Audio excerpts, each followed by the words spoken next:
নমস্কাৰ চাই আছে এনি টক্স আৰু মই ভাৰ্গৱ দুৱাৰা মোদী চৰকাৰৰ তৃতীয়টো কাৰ্যকাল অৰ্থাৎ মোদী 3.0 2024 আৰু 25 বৰ্ষৰ বাবে সাধাৰণ বাজেট অৰ্থাৎ পূৰ্ণাংগ বাজেট আজি দাখিল কৰা হ'ল পূৰ্ণাংগ বাজেট দাখিল কৰিলে বিত্তমন্ত্ৰী নিৰ্মলা সীতাৰমণে এই বাজেটত কি আছে দেশবাসীৰ বাবে কি ঘোষণা কৰিছে মোদী চৰকাৰে এই বাজেটত কি বিষয় স্থান লাভ কৰিছে এই সকলোবোৰ সামৰি এই মুহূৰ্তত লৈ আহিছো দেশবাসীৰ বাবে মোদী চৰকাৰৰ 55টাকৈ বৃহৎ ঘোষণা এই মুহূৰ্তত এই ডাঙৰ খবৰ জনাইছো দেশবাসীৰ বাবে মোদী চৰকাৰৰ 55টা বৃহৎ ঘোষণা দাখিল কৰা হ'ল মোদী 3.0 2024-25 বৰ্ষৰ সাধাৰণ বাজেট পূৰ্ণাংগ বাজেট দাখিল কৰিলে নিৰ্মলা সীতাৰমণে দাম কমিল mobile phone mobile charger electric বাহন এক্স-ৰে মেচিন সোলাৰ পেনেল জোতা চেণ্ডেল কাপোৰ এইবোৰৰ দাম কমিছে অৰ্থাৎ হ্ৰাস পাইছে দাম কমিব সমান্তৰালকৈ অলংকাৰৰ দাম কমিব কৰ্কট ৰোগৰ 3বিধ ঔষধৰো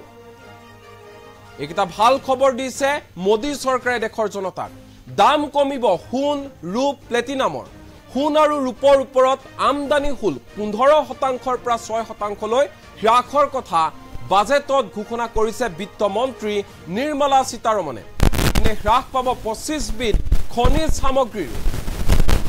দাম বাঢ়িছে টেলিকম সামগ্ৰী প্লাষ্টিকৰ সামগ্ৰী এয়া দাম বাঢ়িব বুলি ঘোষণা কৰা হৈছে বাৰ্ষিক 3 লাখ টকা আয়লৈ দিব নালাগে কৰ এটা ভাল খবৰ দিছে নৰেন্দ্ৰ মোদী চৰকাৰে 3 পৰা 7 লাখ টকাৰ বাৰ্ষিক আয়ত 5% কৰ 7 পৰা 10 লাখ টকাৰ বাৰ্ষিক আয়ত 10% কৰ এতিয়াৰে পৰা পৰিশোধ কৰিব লাগিব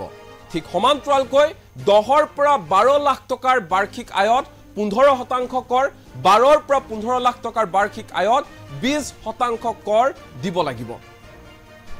15 লাখ টকাৰ ওপৰৰ বাৰ্ষিক আয়ত 30% কৰ এতিয়াৰে পৰা আপুনি দিব লাগিব আগন্তুক 5 বছৰ পৰ্যন্ত বিনামূলীয়া ৰেচন সেৱা অব্যাহত থাকিব বুলি ঘোষণা কৰা হৈছে দেশৰ 5টা ডাঙৰ কোম্পানীত 1 কোটি যুৱক যুৱতীয়ে লাভ কৰিব ইন্টাৰ্নশিপৰ সুবিধা 12 মাহৰ ইন্টাৰ্নশিপ আৰু মাহিলী ভাত্তা দিয়া হ'ব 5000 কোটি টকা এই বৃহৎ ঘোষণা কৰিছে মোদী চৰকাৰে 21 পৰা 24 বছৰ বয়সৰ যুৱক যুৱতীয়ে ইয়াৰ বাবে আবেদন কৰিব পাৰিব কৰ্মসংস্থাপন নোহোৱা আৰু পূৰ্ণকালীন শিক্ষাত নিয়োজিত নোহোৱা লোকৰ ক্ষেত্ৰত এয়া প্ৰযোজ্য হ'ব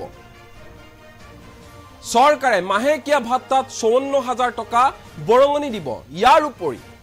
কোম্পানীয়ে মাহেকীয়া ভাত্তালৈ CSR পুঁজিৰ পৰা 6000 টকা বৰঙণি দিব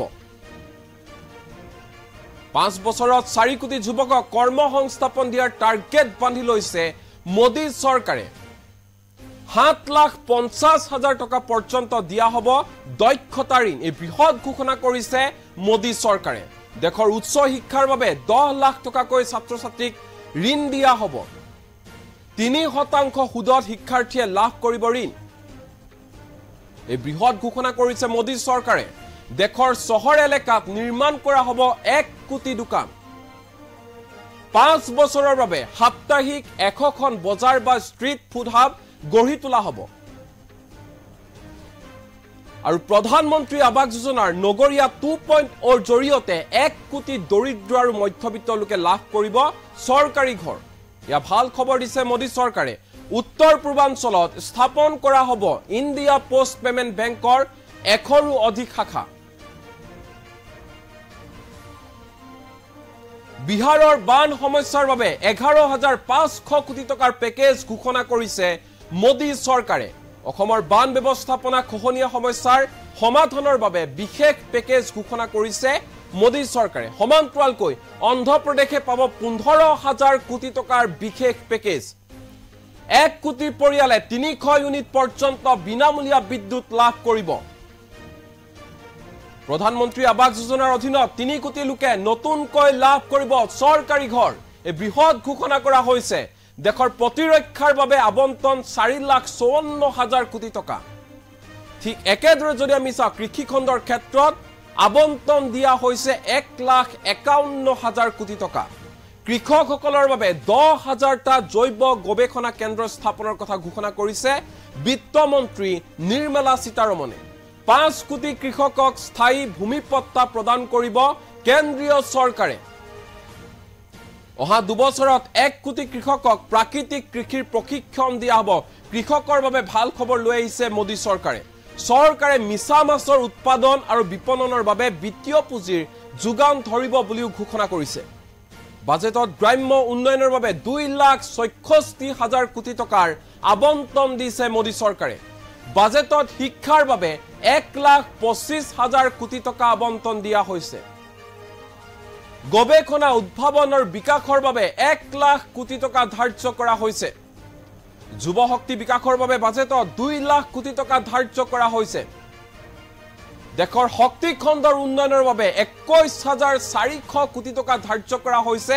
2024-25ৰ বাজেটত আন্তঃগাঁথনি উন্নয়নৰ বাবে 11,11,011 কোটি টকা ধাৰ্য কৰা হৈছে মুদ্ৰা ঋণৰ সীমা 10 লাখৰ পৰা 20 লাখলৈ বৃদ্ধি কৰা হ'ব মহিলাসকলৰ বাবে স্থাপন কৰা হ'ব হোষ্টেল এই বৃহৎ ঘোষণা কৰিছে মোদী চৰকাৰে মহিলা যুৱতীৰ বাবে 3 লাখ কোটি টকা ব্যয় কৰিব কেন্দ্ৰ চৰকাৰে বহিৰাগত কোম্পানীৰ ওপৰত ধাৰ্য কৰা কৰ হ্ৰাস কৰিলে চৰকাৰে